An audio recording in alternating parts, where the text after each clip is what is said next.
Welcome to Trailblazing Tex, and today we have Matthew Wilson, varsity basketball coach and program head at the John Cooper School. And so welcome. Thank you very much. Thanks for having me.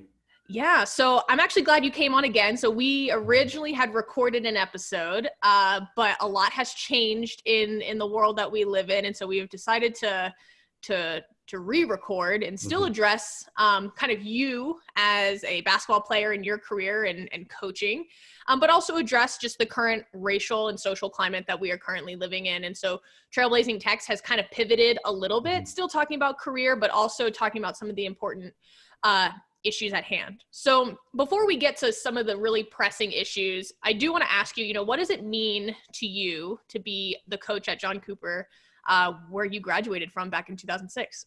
It's incredible. It's highly personal. Being back here at Cooper, it's home for me. I was a student there since I was in 7th grade. And so when I had the opportunity to come back, it was one that I didn't want to pass up. And I take a lot of pride and joy in being at Cooper. I think, one, the school has done incredible things for me in my development.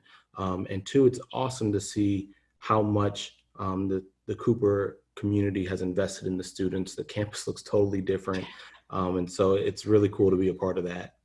Yeah, I joke. I know they built that math and science building. I think it's called the Rock something. And I joked with my parents. I was like, maybe I'd be good at math and science. What I was putting down. But anyway, I'll just say, as someone, we've known each other for a long time, when I heard that you were getting the job, I was very excited. Quite frankly, I didn't know you were considering it. So I was just surprised, but I thought you were a great person to run the program. You went through the school, you kind of know the academic rigor and the landscape from that standpoint, but also how to be part of a very successful basketball team. So with that, though, we're facing some issues with COVID-19. You're down in Texas, so we're seeing a flare-up in cases as well. And so as a coach, how are you coaching your team at this time, especially when kids' situations may vary? They might not have a hoop in their yard or something. So how are you addressing this during such a crazy time? It's a fantastic question. Kind of, we're not doing a ton right now. Yeah. With the recent flare-ups, we had started doing on-campus workouts that were outside. They were essentially body weight workouts that were strength and conditioning related. We've ceased that and taken a break for the next couple of weeks just to see what happens with the numbers. Yeah. But we're still not getting access to the gym yet. And so essentially our kids are kind of doing things on their own right now. And I think the beautiful thing about Cooper is we've got a lot of kids that play a lot of different sports. And so they're kind of getting pulled in different directions. And so for us, the most important thing is that our guys are staying in shape. And fortunately, a lot of our guys have hoops at home. And so they're able to get some shots up. Nice. But it is difficult. Like you said, everybody's got some different resources. And the most important thing at this point is that everybody stays safe. Sure. And especially in Texas, a lot of the young people are becoming carriers because they haven't distanced themselves as much as maybe older people that have been more conscious have because their symptoms aren't as bad. And so I think at this point, the most important thing is that everybody stays safe. Sure. And so since your, I guess, basketball workload isn't as heavy, you have recently started a podcast as well. So I wanted to give you the opportunity to share the title of it and just kind of the premise of it, because I know you have had to shift a little bit with your podcast as well. Yeah, and we've just gotten off the ground. We're 2 episodes in right now. It's called the Extra Pass Podcast. Essentially, what we'd like to talk about is different people in different businesses, but going from good to great. And obviously basketball is important to me. So I like tying in basketball, whether it's a former player or somebody that's related to a basketball field. But essentially, we've talked to a couple guys that are in the NBA. We've talked to different coaches and some former players from Cooper. But essentially we're talking about what traits are important and can help determine success in a professional setting. And so I've really enjoyed it. But like you mentioned, we too have pivoted a little bit. We've re-recorded a couple of episodes and addressed kind of the current climate. Yeah.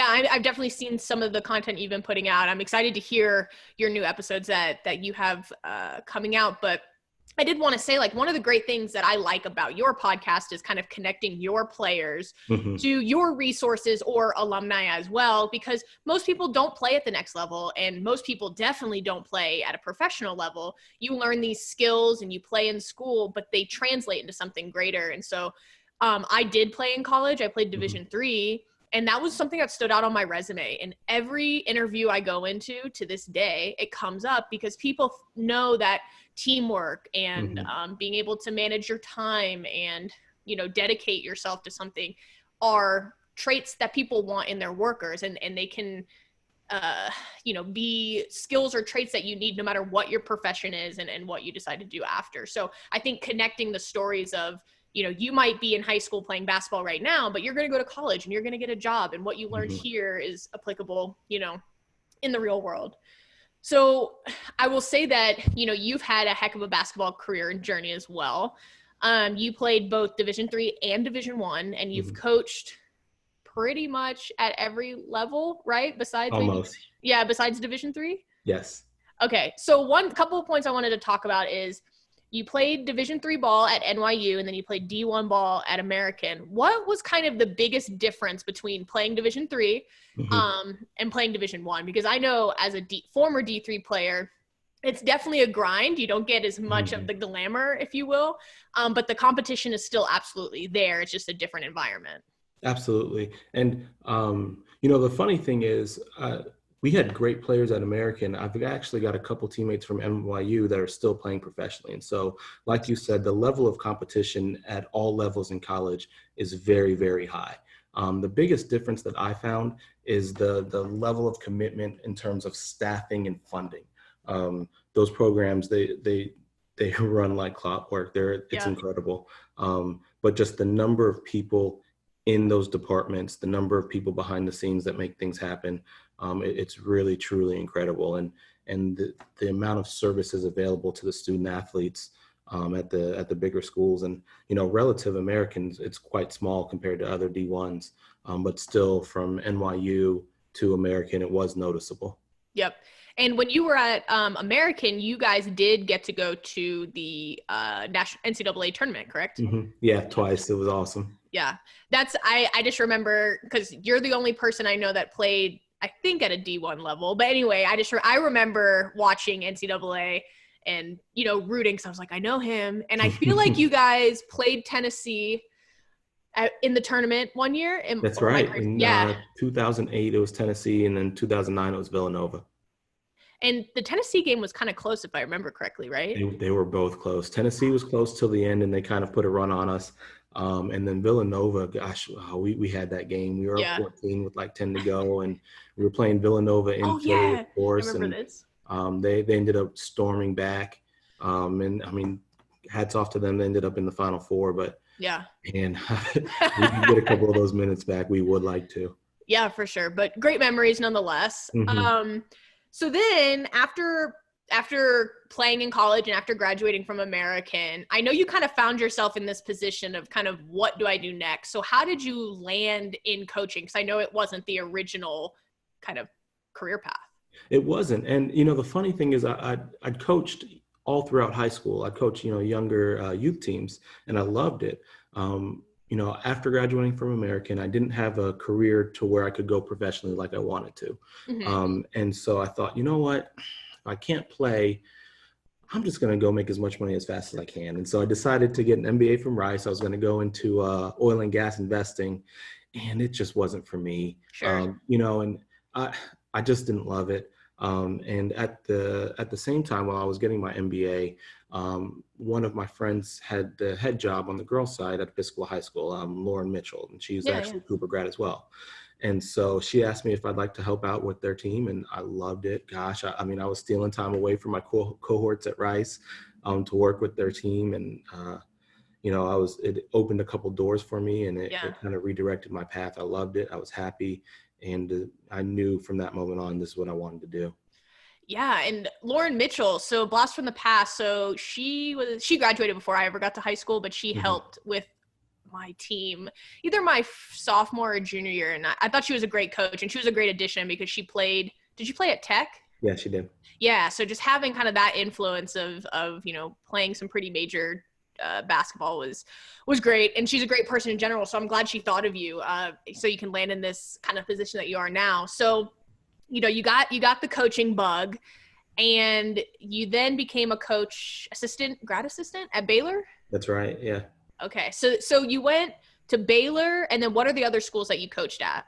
So GA at Baylor for 2 years, and then I went to Eastern New Mexico University, which is Division II. It's in one of the best leagues in the country on the Lone Star Conference, and it was an eye-opening experience for the collegiate ranks. I didn't understand how talented Division II level was. It's incredible. There's that conference in particular is as talented as some maybe mid-major plus type conferences. And so it was great. I think a lot of coaches when they're young really enjoy being at the lower levels, Division II, junior college, because you get to have your hands on a lot of things. The staffs are a lot smaller. And so your responsibilities are, maybe 3 or 4-fold what they would be at the Division I level as a staffer. And so you get to gain experience very, very quickly. So it is difficult. It's trying. But I had a blast. And so it was Eastern New Mexico and then Kilgore College, which is a junior college, for 3 years. Got it. And here I am. Nice. And so now that you are, the head basketball coach for a high school team at Cooper, we've seen the world shift a lot in the last month. Take the pandemic out of it, right? With the recent killing of George Floyd, Breonna Taylor, Ahmaud Arbery, and we're just seeing more and more brought about. How, as a coach, do you kind of go from here? How do you address this, A, with your team, but B, as a Black man in America, what does this mean to you? What has this last month meant to you? And what, I guess, what have you been doing, and what would you like to see? And I guess let's have this conversation. Yeah. I'm going to start with just kind of how I've felt the last month. It's really been an emotional roller coaster. I think one of the things that goes unsaid often is every time this happens where you see it on film, and unfortunately this happens far more often, but the only ones that gain national attention are the ones that are recorded. But when you see it on film, there is trauma. You see yourself in every one of these situations. You see a loved one, you see, they always have the mother speak at a podium and, kind of talk through their grief, and you see your mother going through that same process. And so there is a grieving process that you go through every single time that happens. And that definitely occurred for me. I feel like I'm in a position because of where I grew up. The majority of the people I grew up with are white middle class. That's what the Woodlands is.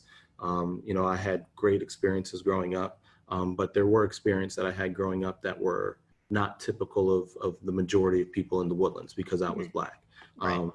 And so for me, I think it's kind of I felt a responsibility to educate people on the lived experience, because a lot of people are unaware of, how things can be different even in the same place.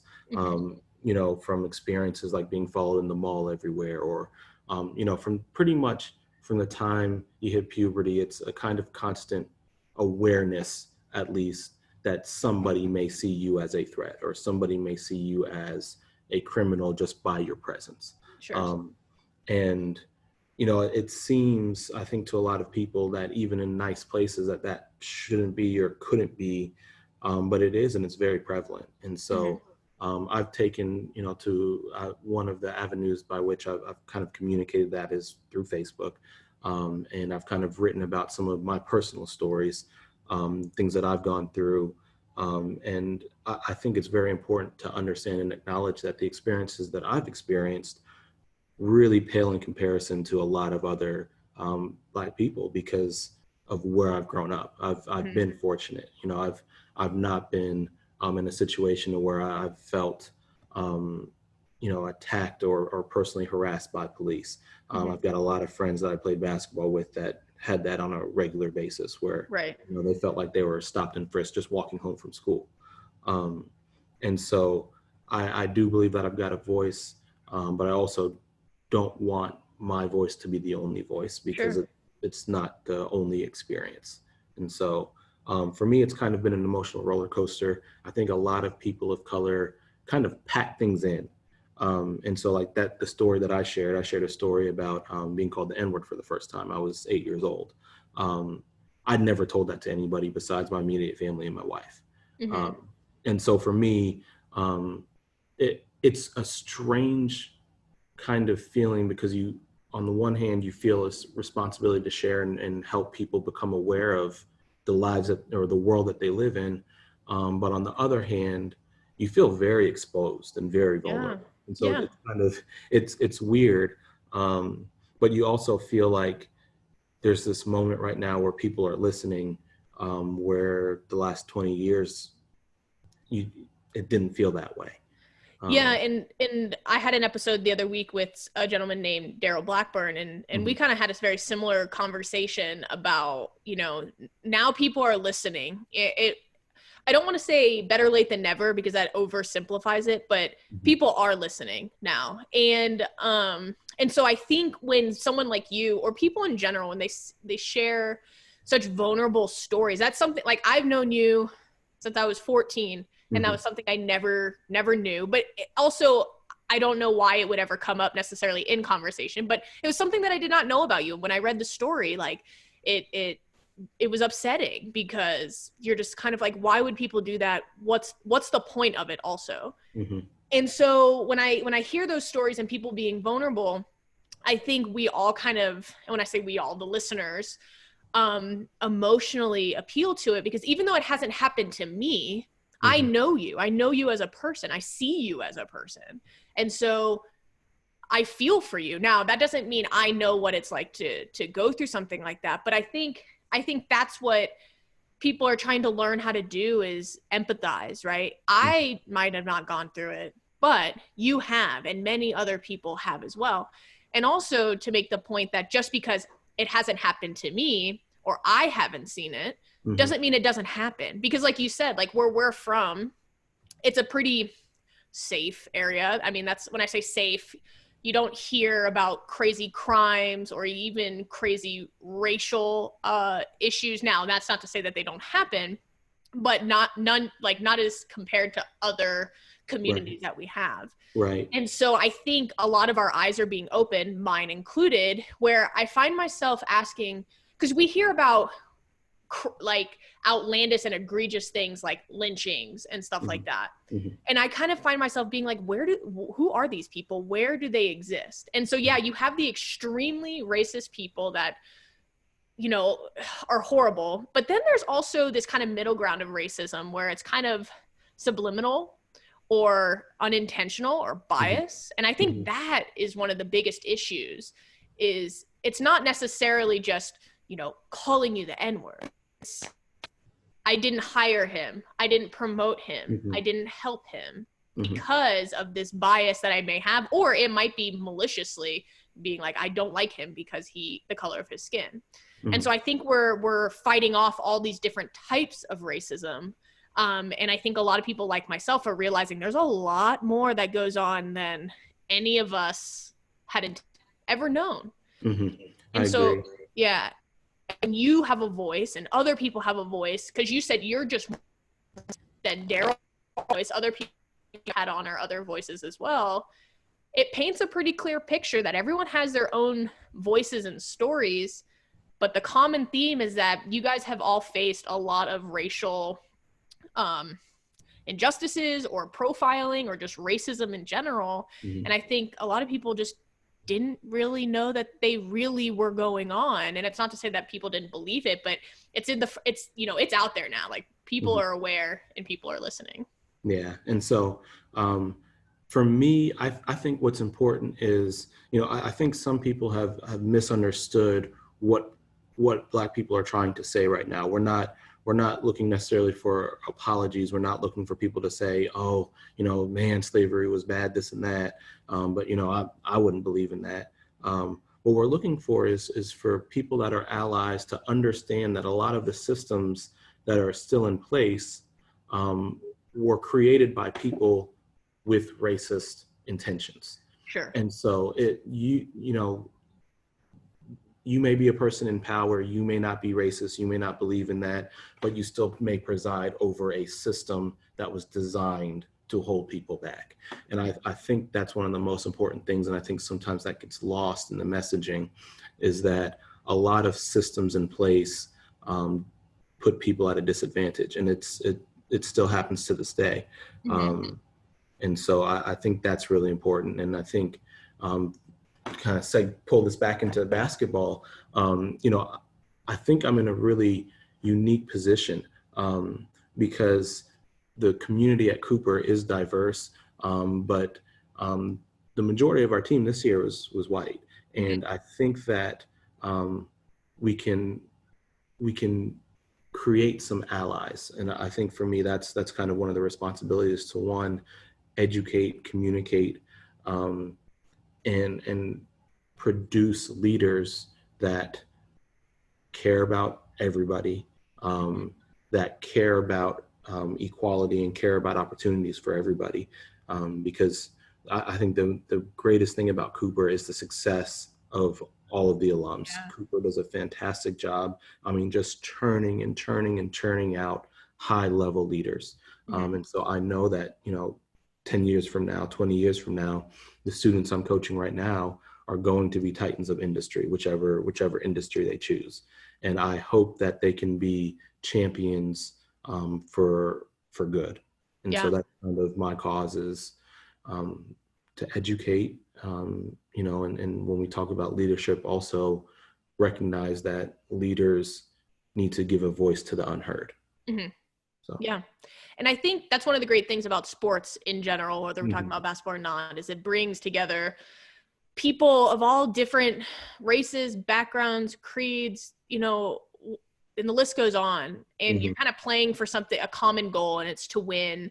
And that's why we like sports so much. And I think at this time, you hear kind of the debate of, should we be starting sports up again because of COVID? But also some athletes are putting their foot down and saying, there's something greater going on, which I totally agree. But I think as the public, why we like sports is, one, it's an escape, but two, I think we all appreciate that it's different types of people coming together, playing on a team. And that's why I like sports, when people are just like, sports, man, like, because you see beautiful moments of humility, humanity, emotionally. And so that's, during a time like this, during COVID, I was like, okay, I wish I could watch sports just because I don't have any entertainment. But now I've kind of found myself being like, I want sports so we can all as a nation just see people together. Because we're not seeing that right now because of, one, we're all huddled at home, right? And we're not going to the office, or we're not going out and seeing people. And also there's like nothing on TV outside of, protests and COVID. And we just keep seeing divisiveness in general, right? We're seeing it with COVID. We're seeing it with the protests. And so we're not seeing anything like of us coming together. And so going back to your message of what the Black community is trying to do, I think sometimes the message gets hijacked, and it gets hijacked by a small group of people that make the most noise. And like you said, you're looking for allies and for people to understand. Because me personally, Brittany Metcalf, I cannot fix what happened, before the Civil War, but I can understand it. I can listen to you. I can understand where your pain is coming from, or where your frustrations are coming from. And I can kind of take it from there and lead by example or make changes. And so I think right now, going back to like the kids that you're coaching, I think we're going to see a massive transition in the next, I don't know, let's just say 10 years, depending on when they graduate and stuff, where we're going to have kids that are molded and understand, racism is real, racism is wrong, but also to be the advocate for equality and caring for people as the individual. Who cares if they're Black or white or gay or straight or, any other box that we like to try and put people in. And so even though right now we're coming to like a giant clash, I am hopeful for the future, but I think these are conversations that we need to have. And so on my other episode with Daryl, I personally think as Americans, when we elected Obama, we just felt cool. Like, we conquered racism. We have a Black guy in office, and can't be that bad. And in reality, racism has been very bad. and we're watching it just kind of, I think, bubble to the surface, which it should, right? And I think, you know, as a white American, I probably was victim of that overstatement too. Like, there's a Black man in office, you know, we've done it, we've conquered it, and clearly we haven't. And I don't know if we'll ever get rid of it, but for the most part, you know, as a majority, we can do the right thing and silence, you know, the crazy racist people that will continue to be that way, hopefully. Right. And I think I felt like there's been a lot of progress. I've gotten questions from people that haven't really been interested or haven't really been aware. And so I think the amount of curiosity, I think the amount of research going on right now, I think for a lot of people, one of the biggest hindrances to progress is the fact that we don't teach our, real history in school. We don't teach what slavery really was. We don't teach how and why laws came to be in the United States. And so I think there's a lot of research going on right now personally, and that's something that I have been accustomed to doing. I think a lot of Black Americans are accustomed to because we're not taught our own history that much in school. That's fair. So but what I'm seeing is there's a enthusiasm about learning from a lot of different people. And I think that knowledge is what's going to keep this thing rolling. So, yeah, I would agree. And, I heard someone say this, and it's very obvious, but for some reason it just really clicked, where it's Black history is American history, right? We don't need to just wait till February to address it. And so there's so many, historical Black leaders, dating back to the Revolutionary War and Black people fighting for this country that didn't even have the same rights as someone like me. Like, that's bananas. Like, think about fighting in a war, possibly losing your life for a country that at that time didn't recognize you as a whole person, or the same as a white person, but still fighting for this country. And so to me, that's so powerful. It's sad, but it's very powerful to show that I think the potential we have as a country, we are a great country. We have just more potential, I think, than what we're accomplishing right now as a society in general. And going back to teaching, Black history in our curriculum, I think education needs a complete overhaul in general, but when it comes to who we are as a nation and our history, there's more to it than just, the Civil War, and then we had Jim Crow, and then we had the, Civil Rights Movement, and there was a guy named Abraham Lincoln. Like, there's a lot more than that. And so I've even found myself learning about things that I never thought I would ever learn about, some things that I found myself wondering why I didn't learn about it. And granted, in school, there's only so much time, but at the same time, there's very important things as well. So I think we're going to start seeing that in the curriculum. And I hope that we see it in the curriculum. And, I've been very thankful that people have recommended books or just resources. And I do like history in general. So it is interesting where it's just like, oh, this is cool. This is different. And, it's not even, to me, yes, it's Black Lives Matter. And right now we're talking about kind of the racial injustices to Black people, but also hearing stories from other people of color, whether it's Hispanic people, Asian people, Indian people, a lot of people have their own stories, and a lot of people will admit that even though their stories are tough, it doesn't compare to most people in the Black community. And so I think that speaks to the severity of the racism and the injustices that people face in this country, especially the Black community. And I think that's really why it's resonated all over the world. There's been protests in Europe and protests in Asia and South America. And, I think it resonates because there are people that are disparaged all over the world. Yeah. And America, the promise of the United States of America is this melting pot. It's the promise of equality for all. And I think when people from around the world see that that's not true for everybody, it's like, man, if it's not true in the United States, it's really bad. Because that was kind of the beacon of hope. Yeah. And so I think that's one of the reasons why George Floyd's death in particular has really resonated with people around the world. Yep. Yeah. And I won't lie, at first, when I started to see the protests around the world, I kind of was like, okay, but why, right? What does the United States have to do with what you do in London or what you do in South America, right? I kind of was like, wouldn't you protest the wrongdoings of your own country or your own citizens? But then it kind of dawned on me where it was like, well, America is kind of this example. The United States of America is this example. Like you said, the melting pot, equality for all, and hope, right? A lot of people want to come to this country because it is a great country. And like I said, we have a long way to go, but people look at us and they're like, that's the example. That's what we should be. And if America is dealing, or the United States of America is dealing with these issues, then chances are in a lot of other places, it's a lot worse. And so I think we are on the national stage as well to really step it up and just show that we're listening. We do have a past. We can't do anything about that past. It just happened. But what we can do from here is make it right, make it better, listen to people, and truly have equality. And I think we're having those hard conversations because when I talk about equality too, it's usually from the perspective of a woman, right? I don't deal with the same issues that you do, but being a woman in the workforce has its issues.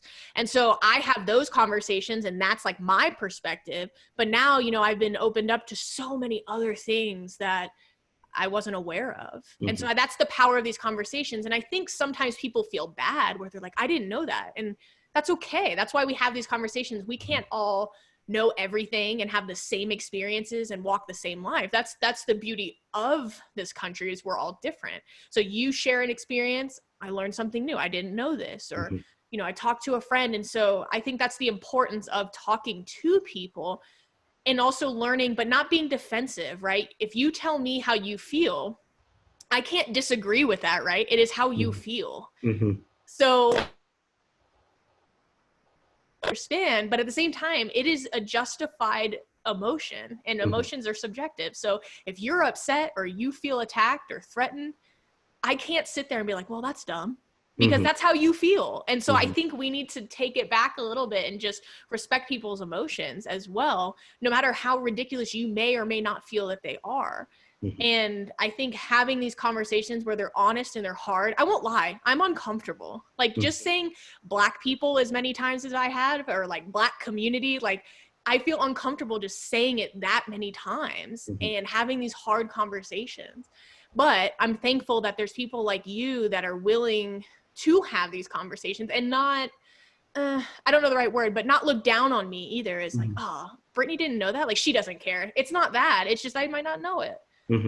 Yeah, absolutely. And I think it's important that the only way to have these conversations is to force yourself to be uncomfortable. They're not comfortable. You know, I'm not comfortable when I see a police car driving by. I'm not. And so like conversations about that aren't going to be comfortable because not everybody feels the same way. And that's the reality of life. But I think uncomfortable conversations are very positive right now. I think it relates to the sports world again. It's why I love coaching, but we say all the time, you got to be comfortable being uncomfortable. That's the only way to growth. And so it's no different from whether you're trying to increase a bench press to trying to increase, you know, mental and you know, spiritual growth or anything of the sort. Yeah. And I think it benefits all of us to just know more about our history as a nation, right? And that includes Black history. And it betters us to understand why things might be the way they are, why maybe we didn't make the progress that we needed to. But like you said, we have made progress. So I'm definitely happy to hear that you feel progress has been made, because I would agree, but it's really hard for me to say that and say that, you know, we have made progress just based on my observations. But one thing that kind of, you mentioned that when a cop car passes you, makes you feel uncomfortable. Meanwhile, me, I honestly don't think twice about it. I've been pulled over maybe twice in my life. I don't think twice about it. And so the fact that I know people that their senses are heightened all of a sudden when they see a police car, it breaks my heart, because one, you shouldn't feel that way. But two, you know, I do know quite a few cops, and you know, it's just like, I can't imagine them ever doing what we saw happen to George Floyd, for example. And so another thing too, at least with the people I've talked about, you know, the Black Lives Matter movement is not a police hating movement, but it's holding people accountable, holding the police departments accountable, because they are the ones that are supposed to protect us in our communities. And if you need help and you're scared to call 911 because you don't know what is actually going to happen to you, that defeats the purpose of having a group of people protect us if you feel that you're already threatened, but the cops might actually bring more of a threat to the situation. Mm-hmm. So I think we're having really good conversations around what should be done from here from a reform standpoint, because quite frankly, I think we ask a lot out of our police officers, right? Mm-hmm. To be mental health people,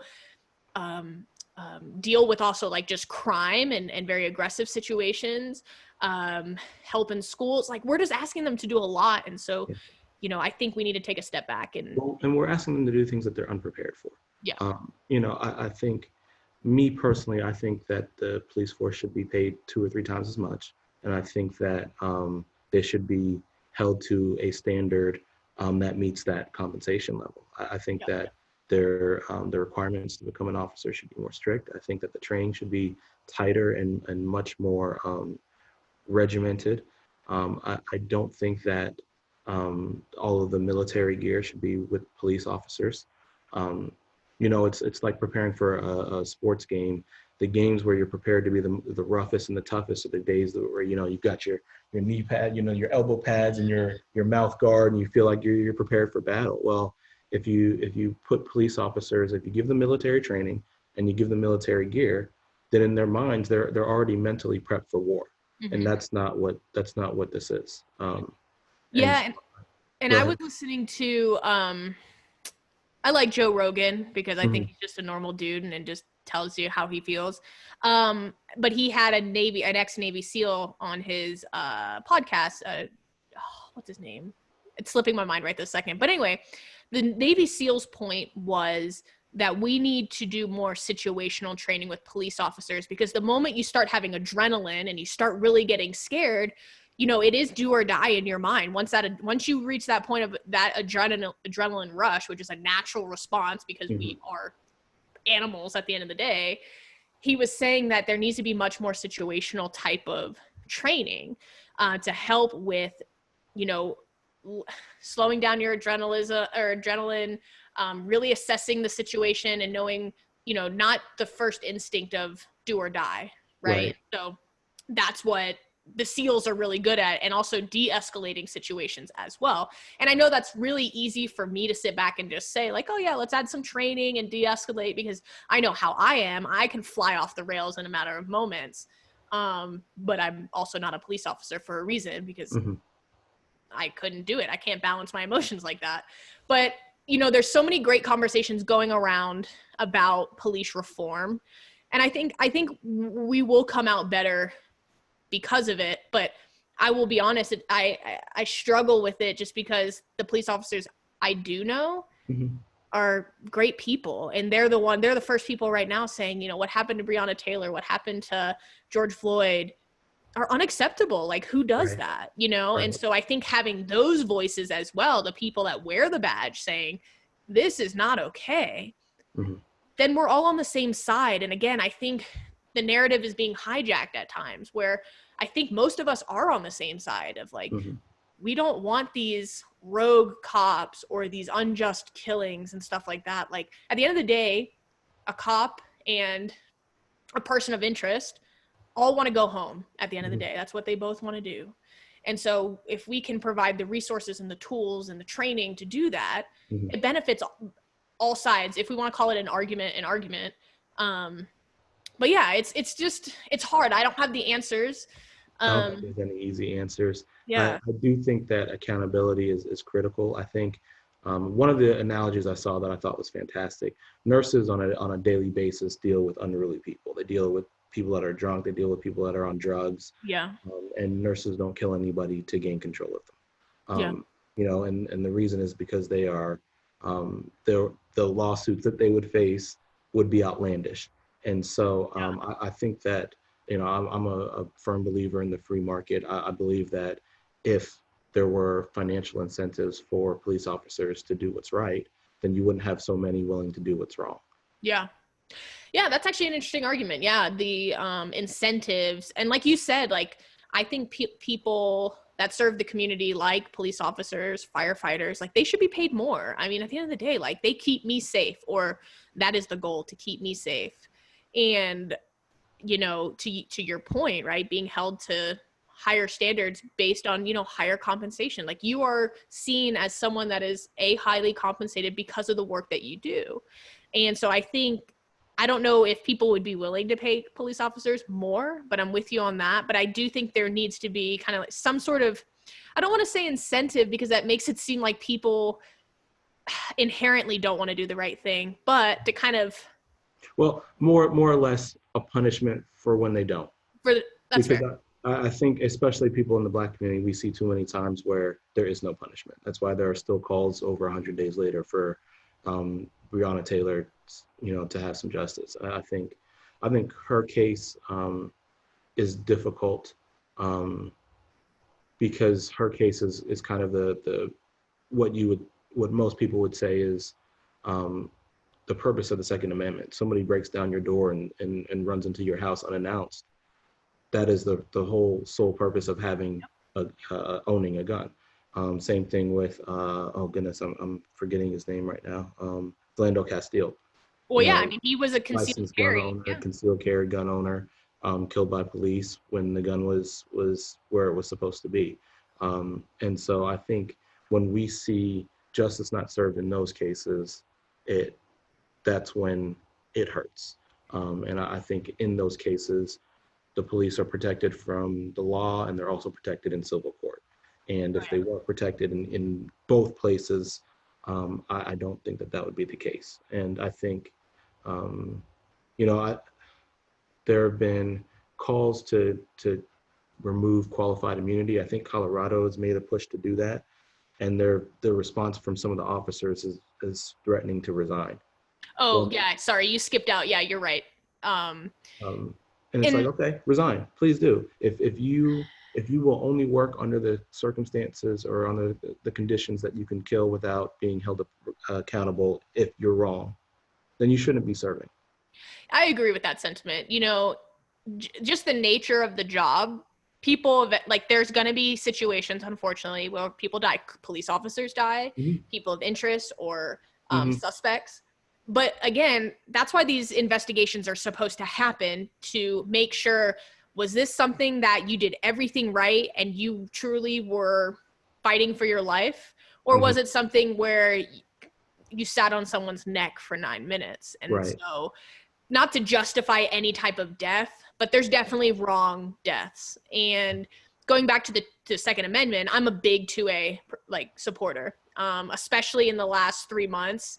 It has confirmed my beliefs in it, but it led to a very unfortunate situation with Breonna Taylor. But at the same time, the whole sting, or whatever you want to call it, was gross incompetence. Like, what the hell was going on? And I think everyone from the top down, from whoever created the whole plan to everyone involved, needs to either face consequences, whatever that may be, whether it's being fired, whether it is jail time, something. Like, there is no reason that you should barge into someone's house, and then people, and of course, her boyfriend thinks his house is being broken into, so shots are fired, which I would also do. Right. And then people standing outside or shooting outside of the house into the house. Like, that is absurd. Like, the fact that was a reaction, to me, shows that there was a lack of training. Like, that should not happen. Also, the person they were trying to apprehend was already in jail. Yeah. So why did that exactly? It's unquestionably. And to me, and not to say one death is less or more impactful, but the Breonna Taylor thing, to me, is beyond egregious, because there was so many points where that could have been stopped, right? Like you said, the suspect had been apprehended. There was no memo to the other group of like, let's roll it back. Like, we don't need to do this. He's in jail. And then, George Floyd also, I think the reason that it has sparked so many emotions is because there is a legit video of someone sitting on his neck for 9 minutes, and we're all sitting there, and I haven't watched the whole video, and I've said this every time, that I don't want to watch someone die. I can't watch someone die, no matter if it was my worst enemy. But still, for 7 minutes or 6 minutes, I can sit there and watch that this man is gonna die, all because the police officer was a coward. but also people didn't feel comfortable speaking up. And I understand that I think 2 of the other police officers were like on their 4th day of the job. And I get it. Like, it's hard to be a newbie, but you also don't need your boss or your training officer or whatever to be your moral compass. And I think we address this in one of my other podcasts as well, is just kind of that culture of like, he's my superior or he's my boss or she's my boss. You know, there's times to kind of stay quiet. Like if my boss does a presentation, I'm like, oh, that wasn't awesome, but I'm not going to say anything. But if my boss is sitting on someone's neck for 9 minutes, I can say something. Right. And I shouldn't fear repercussions because that's the right thing to do. That guy, that cop does not have the right to decide George Floyd's fate. His job is to bring George Floyd into custody and let due process do its thing. Like, we have these rules in place for a reason, because we don't need civilians or police officers being, you know, the judge and the prosecutor at the same time. Like, the fact that that cop had to decide George Floyd is devastating, gut-wrenching, because like I said, I don't necessarily see myself there, my brother, but I see my friends. I all of a sudden, like that could be you. That could be your mom and stuff like that. And visualizing these people as people, because we all know people, it's scary. And it's scary to think about. And, you know, again, I don't have the answers, but, you know, something's got to change. What you just said is the biggest symptom that there is need for drastic change. The fact that 3 people were afraid to speak up for what was right when there was 1, it tells you that the system is broken, that they feared more for their own profession and their own careers than they did for this person's life. Yeah. And to me, that's the most blatant symptom of a system that is broken, because there's no way possible. And there are plenty of stories of officers that have been fired for standing up to officers that were, you know, committing excessive force. Yes. That shouldn't happen. It should never happen. I guess my quiz is like, you know, I don't want to say he was just sitting on George Floyd's neck, but he was just sitting on George Floyd's neck. And it would have been very easy to be like, hey, dude, get up. Like, or, hey, walk it off real quick. I'll take care of him. You know, you weren't even asking for a whole lot at the end of the day, right? You know, it wasn't like there was a shootout or anything crazy. Like, he was just kneeling on his neck and no one was like, hey, dude, get up. Now, civilians were. Right. I think that's the crazy part about it. And I understand why civilians don't jump in, just because you have no idea what the heck could happen. But if enough people are screaming at me to like, get up or this man's going to die, you know, for whether it's right for the reason that it's right or just your own self-preservation, it's like, maybe I should get up.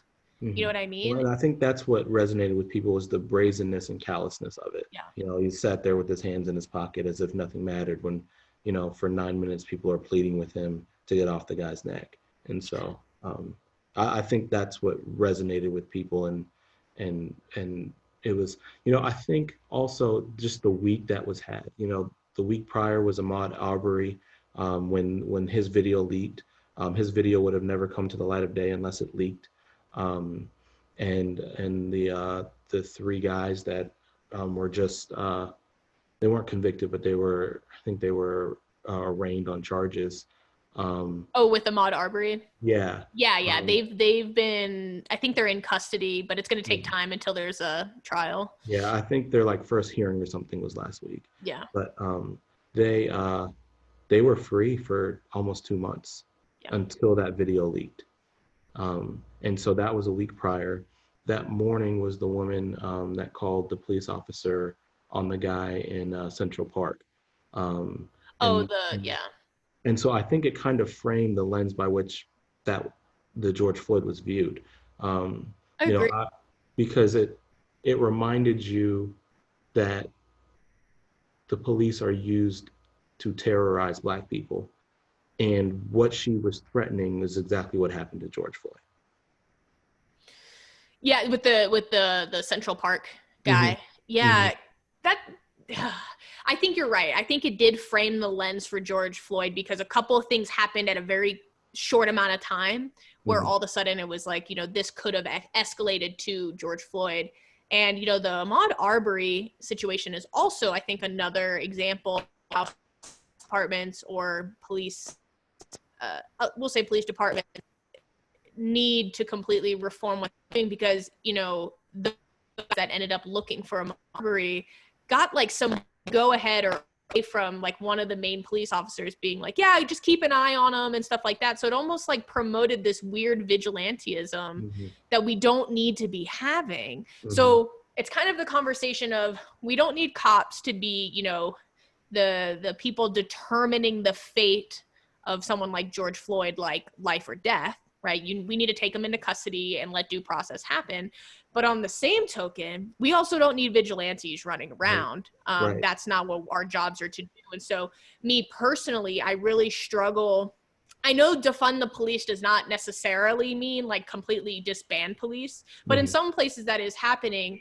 And I think about some of the stuff that's just happened in Denver, and that kind of terrifies me, to be completely honest, is, if there's not going to be law, and Denver hasn't talked about this, but if there isn't going to be some sort of authority, I'm really afraid people will be vigilantes and kind of go really a little crazy with being scared and overprotective of themselves and their property. And so I don't want it to become like, as civilians, like us versus them. Right. So we need this like fine line where there's authority that we can trust, and we also have our own rights as citizens of this country. But I don't want to see any vigilantes running around. Like, we saw how that worked with Ahmaud Arbery. Right. Like they there's no reason that those guys should have been involved. Zero. No. So I agree. And I don't think defund wants to completely disband. From everything that I've seen, it's kind of allow police to do what they're designed to do, which is bring potential criminals into custody, and that's it. They don't need to be dealing with mental health issues. They don't need to be dealing with, or the only ones dealing with a lot of the domestic issues. I think they're definitely involved in a lot of these cases and should be, but they don't necessarily need to be the primary, because that's not their realm of expertise. And so, I don't know. There's so many different ideas and thoughts, and I think the one thing that everybody agrees on is it's time for very, very deep rooted change. Yeah, and it's going to vary from department to department and stuff, because they also vary. But at least for me, this isn't me saying, I hate cops. That's not what I'm saying. Again, the cops I know are great. And so they would definitely probably be open for, okay, yeah, there's some things that are slipping through the cracks here. Maybe we need to do some self-assessment. And like anything else, right? Whether you're a cop, whether you're a coach, whether you work in the corporate world like I do, you're always reassessing. You're always self-assessing. Like the stuff we did at work last year, like the processes we did, a lot has changed. And that's just because you learn, times change, responsibilities change. And so, even though being a cop in the corporate world are very different, you always have room to self-reflect, analyze what's the good, the bad, the ugly, what needs to change. And also, as time changes, as culture changes, as society changes, you have to be able to adapt too, because then you do lose credibility. And so they're at that point now where they have lost credibility. And so I'm hoping that it's just a wake-up call, that in general, that there just needs to be an overhaul. I think there needs to be an overhaul with kind of police reform, governmental reform. And then I think as a society, we need to get back to being together and trying to conquer this together, rather than constantly trying to drive a wedge into everything. And we've created that, I think, mostly through social media, but I don't know, it's kind of sad to sometimes to see where you see two people and you're like, yeah, you guys are basically fighting for the same thing, but you guys have decided to find like the one thing that differentiates you to completely tear you apart, and now you're enemies. And so going back to the sports world, I think that's why I like sports so much, and I enjoyed playing them, because it didn't matter who you were, your religious beliefs, your political beliefs, your race, whatever. you were working towards a common goal. And I think in the United States, that's what we're working towards, is equality. And so, yeah, we can say that, oh, laws are equal, but people who practice them don't view it as that, or they use it maliciously, or, there's still racist people in the world, and we're never going to be able to conquer it, I don't think, just because it's happened since the beginning of time. But hopefully there's a bigger group of us that moves the narrative forward, brings the progress that is in place, and also resources like yourself and other people that have come onto the show that are willing to, talk about their experiences. And I know it's a very vulnerable experience. It could be traumatic depending on who you are. But I think that's how people like me learn, because I don't know what it's like to necessarily be afraid of the cops when they drive by, but you do. And so that's powerful to hear stuff like that. Yeah. So, well, I think that's those are all my thoughts. I don't pretend to know everything about this topic. I don't have all the answers. I just know that, and I'm encouraged that there are more conversations going on. And let me ask you this though, have your players reached out to you at all? Like, how has this been from kind of a coaching or leadership perspective? I've actually had a couple. I've had 2 kids reach out to me, just and more than anything, just questions, and they're both really bright kids. We had a long conversation, and I think some of it is just they don't learn some of those things in school. And so, we kind of talked about, where some of the frustrations are coming from. And both of them independently, they said, well, that sounds a lot like an economic issue, isn't it? And what they didn't understand is there are systems in place that have intentionally held the majority of Black people. Well, like redlining. Yes. Yeah. Redlining in particular, one of the biggest. And so that we don't teach in school necessarily. Yeah. Those type of things, the systemic issues, and those cause generational harm. Yeah. And so having those conversations, I think, has been helpful. But just kind of educating, and they've been very respectful and really thoughtful. Their questions were fantastic. And so for me, I think my responsibility is to be honest, be open, and kind of divert them to resources. Yeah. My chosen career is as a basketball coach. It is not a academic. It is not a history buff. I've tried to educate myself, but I'm not. I don't pretend to know everything at all, because I certainly don't. But I think that's my role, is to encourage them to be curious, encourage them to ask questions, and divert them to resources. Yeah. And I think that's awesome, because, I've found myself, because quite frankly, I do have Black friends, but I don't have a lot, probably a handful at most. So they are kind of my initial resources. You are included in that. And, sometimes you're afraid to ask the question because you're like, does this seem stupid? And everyone I've talked to so far has been very receptive, right? They don't say, that's a ridiculous question, or why would you ask that? And on my part, I try to be thoughtful in my question, right? So it doesn't come off completely crazy. But, that's how progress is made, right? Having those conversations. And I don't know, your players don't know. And so you're their first point of contact. And so from here, it's, teach a man to fish, right? Here are resources, here are things. And, we're lucky now that we live in a world where we have so much information at our fingertips. Blessing and a curse at the same time. But there's no excuse anymore of like, I just never learned about it. I never heard about it.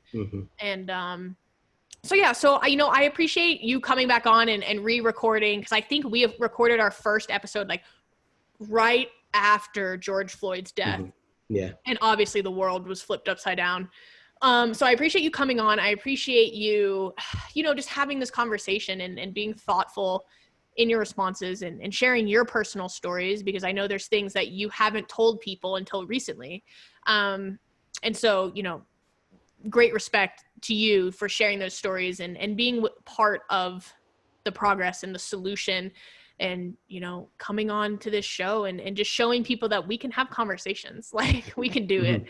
And so yeah, I appreciate you coming on. Extra Pass podcast with Matt Wilson as well. He has some new episodes dropping where they'll be addressing these issues too, along with talking about basketball. But again, I appreciate you coming on, and I can't wait to watch some of your episodes. Thank you very much. Likewise, I've enjoyed the ones you posted so far. Awesome. All right, well, we'll chat soon. Sounds good. Yeah, bye.